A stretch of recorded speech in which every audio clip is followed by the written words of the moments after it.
Can you really retire in 10 years? By the end of this video, you're going to learn our 4-step process on how we plan on doing it ourselves. My name is Darius. And I'm Carmen. So one thing I want to say is this isn't clickbait. we are genuinely going to share with you information on how we feel that you can retire within 10 years time, because even if we just took what we've been doing within the past 6 years of applying our financial knowledge and actually executing on everything, if we were to just go 4 more years, then Darius and I could definitely say we can be retired, because we have created certain systems that are creating cash flow for us that are allowing us to have the lifestyle that we have. So we want to make sure that everyone knows that it is possible, but really what has to happen is you need to get down and dirty and get invested in your financial future and whatever that looks like for you. And the other thing that I want to talk about too is when you think about retirement, what does retirement actually mean to you? Does retirement mean maybe I'm just no longer working in corporate America, but I'm going to do some other business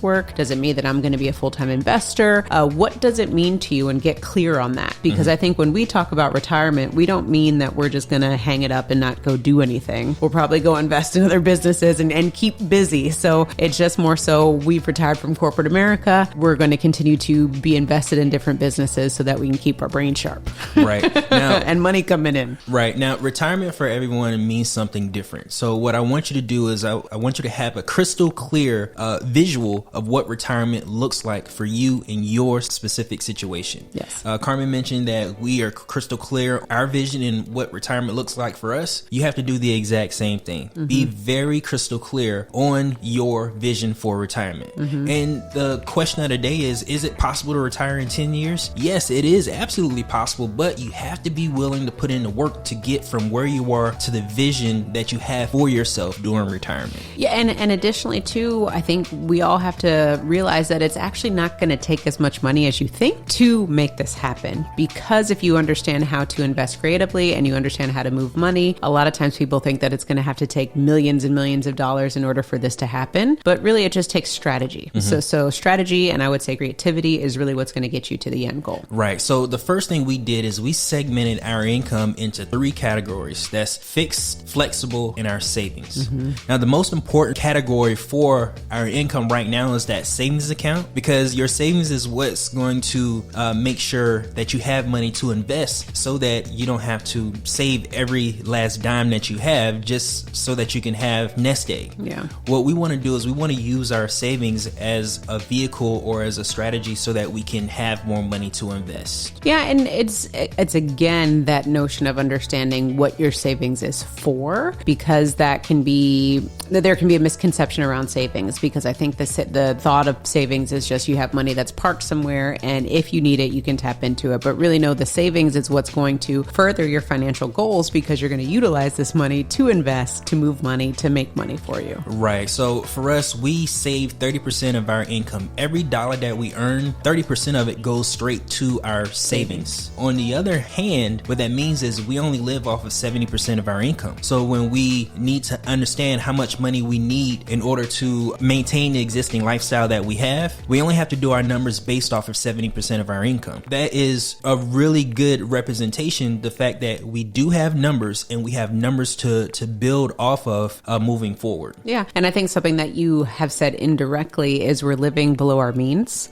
because the other part where people get into trouble with this retirement is you're not living below your means and you're spending every single dollar that you make. So it's time to get humble and honest with yourself and understand how much money do I actually need to live off of realistically.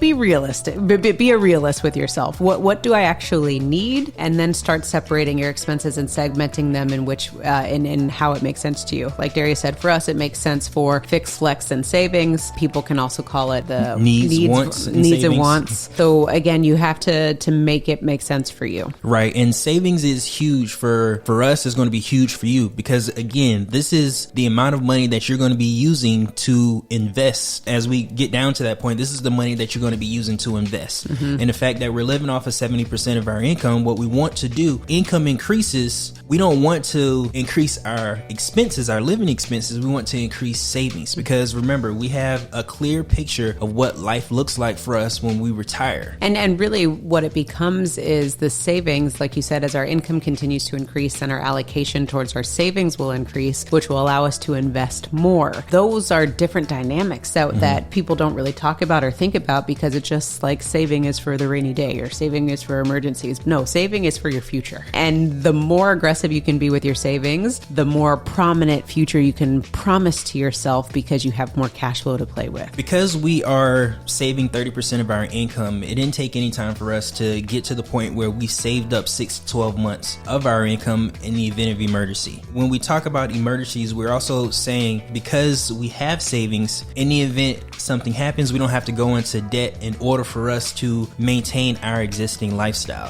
I said that to say as a segue into our second point is, as things happen around you, let's say as you get some type of windfall or you get a bonus at work, you still need to segment those funds to go directly to savings. Any bonus, anything over and above what your normal income is should go to savings so that you can save more aggressively.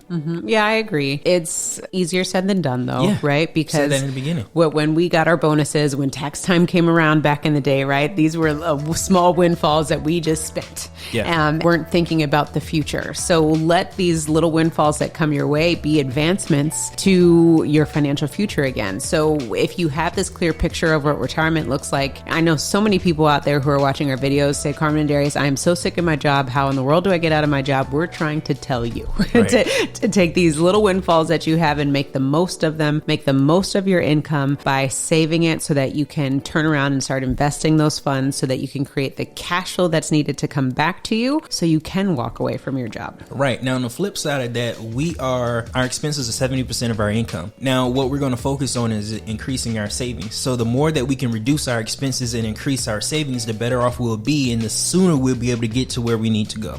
Yeah, I think it really became, and again, we're still sharing pieces of our journey along on the way, right? Which is why I said that it's totally possible for you to do this within 10 years, because every time it became a conversation of how much more money do we need saved, there was no problem of us having that conversation because we understood the lifestyle that we wanted. And we were okay reducing our expenses and essentially becoming less of consumers. That's really what it was, because we recognized that we wanted the money that we were spending as consumers to be producers instead.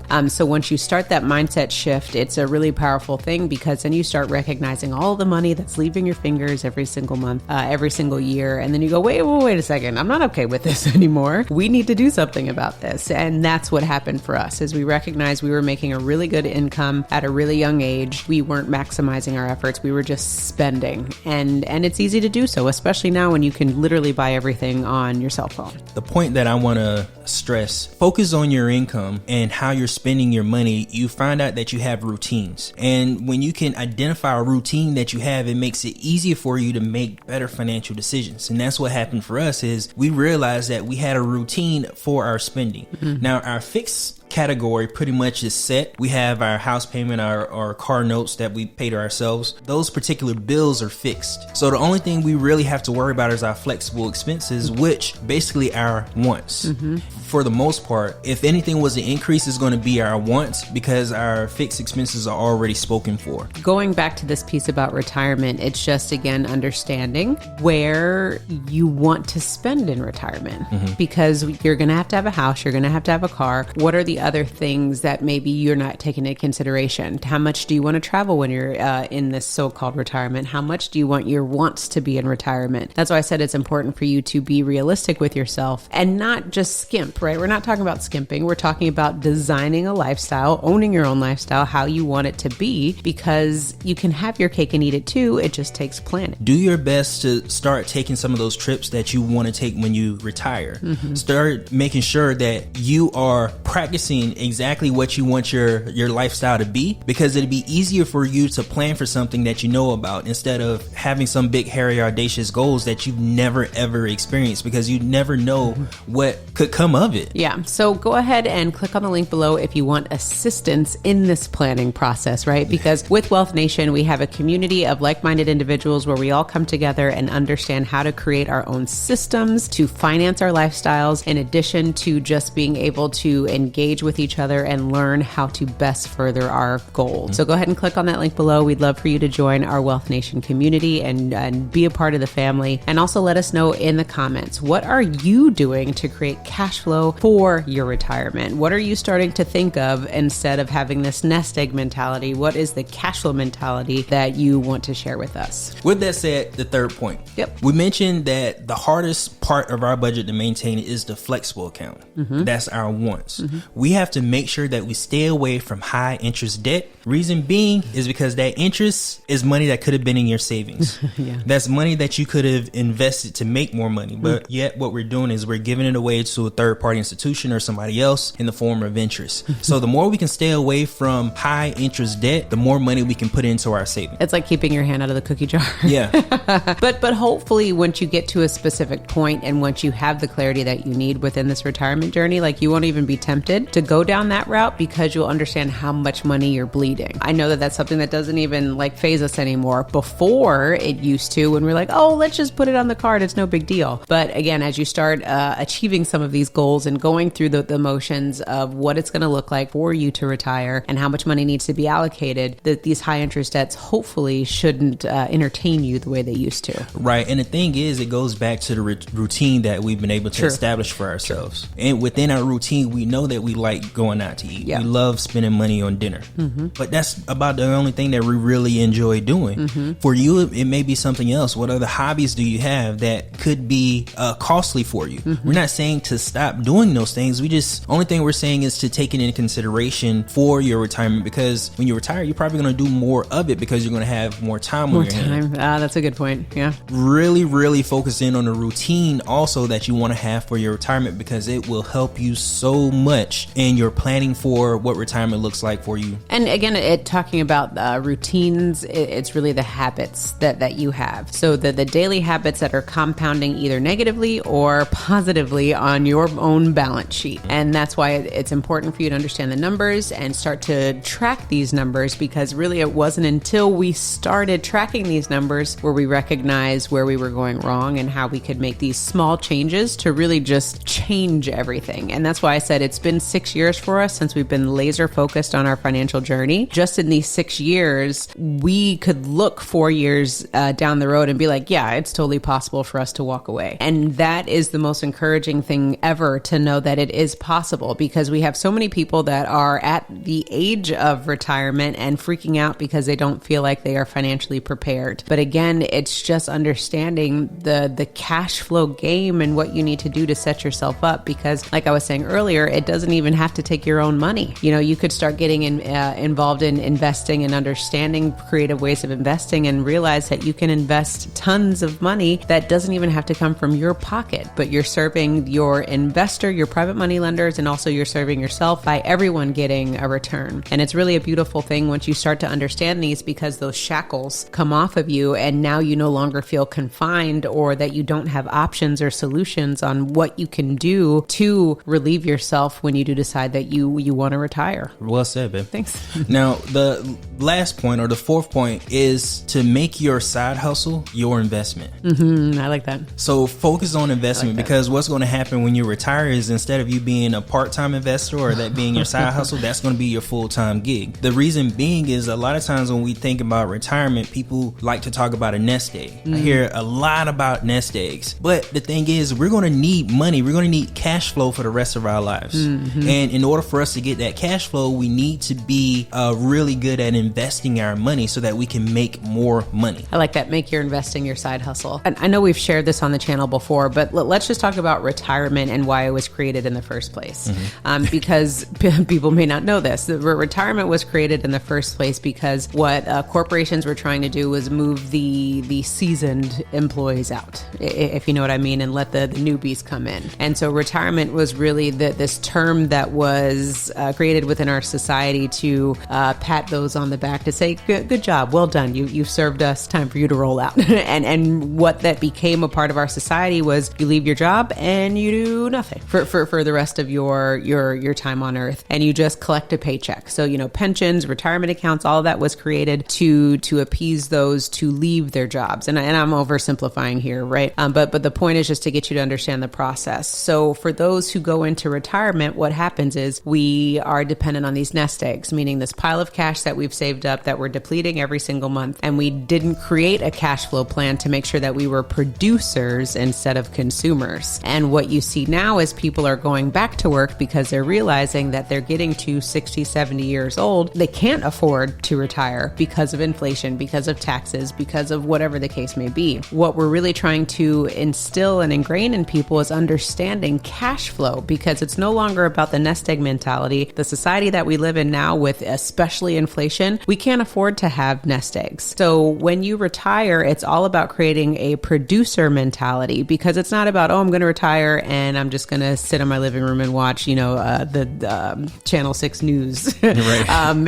It's what are you doing? And that's why I said you need, I love what you're talking about, making your investing your side hustle, because not only is it not about just sitting on your butt, but you got to keep your mind sharp. And how many people do you know that retire and don't keep their minds occupied? And unfortunately, they decline faster than others. We never want that to be the case for you. You got to keep your mind sharp. You got to stay in the game, and don't just allow your age to be an excuse for why you don't get involved. Now, let me go a little deeper into the whole investing thing. Above and beyond, right now, what we've done is we've been able to save 12 months of our savings. So all the additional savings that we have goes towards our investing account. Mm-hmm. Now, in that investing account, you don't have to have a certain amount of money in there to start investing. True. The nice thing about it is, because your retirement is 10 years away or 15 years away, or however far away it is, what you're able to do is you're able to reuse the income that you earn from your investing and put it back into your investment so that you have more to invest. Yeah. What that sounds like is you're able to compound your money because you don't need it right now. Mm-hmm. When you're able to establish a system or a process for yourself, when the very first thing you did is you made sure that you have your 6 to 12 months of savings so that in the next 10 years, if anything was to happen, you're covered. You're not any third party debt because of high interest. You don't want to pay any high interest to somebody else that could be going into your investment account. Mm-hmm. And then because you are an avid investor, or this is your side hustle, you're becoming better and better with your investments over the next 10 years, so that when you retire, you can become an even better investor so that you can live off a percentage of your investment portfolio. One thing too that I heard that you didn't say is you didn't just give your money to somebody and let them make the money for you. Right. What all I heard was action, action, action. You have to take action, and you have to take ownership of your financial journey. Right. And absolutely, even if you give your money to somebody else in order for them to do it for you, you need to do it yourself initially so you can establish some type of point so you can see if they're doing good or if they're not. Because ideally what you want to do is set some type of standard. How can you set a standard if you haven't even created one? How can you for judge yourself? How can you judge what somebody else is doing with your money if you haven't set a standard for yourself on, are they doing better than me? Are they doing better than what I expect? You have to be able to have realistic expectations when you give somebody else your money. So you have to manage it yourself first. Mm-hmm. And it goes back to kind of that fear factor, because not only with retirement, there are all these unknowns that come to this new lifestyle, whatever this is going to be. And now you're fearful of what's going to happen with your money with this whole process. Even more important that you empower yourself, started educating yourself to understand what can you do to make money. Again, it's always not about how much money you make. It's about how much money you keep so that you can continue reinvesting those funds so that you can stay retired. Yeah. How about that? Yeah. And the thing is, the most money you ever make is the money you make just before you retire. The older you are, a lot of times that's the most money you ever make. With that, if your income continues to increase over the next 10 years, that's more money you can put towards your investment, on top of the fact that you have some type of return coming from your investment. Mm-hmm. So it allows your money to make money a lot faster for you. Yeah.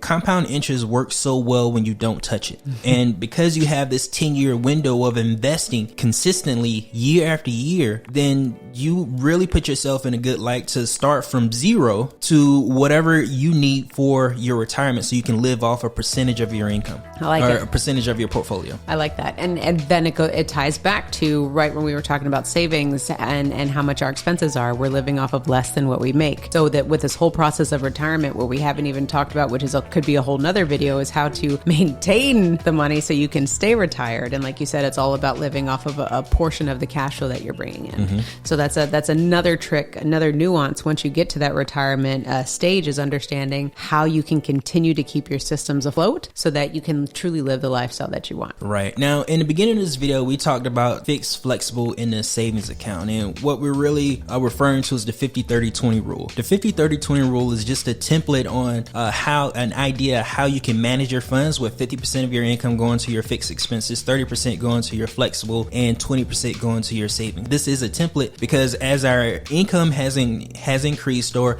as our understanding of our personal financial system has improved, we've been able to save 30% of our income and reduce our fixed expenses down to 40% instead of the 50.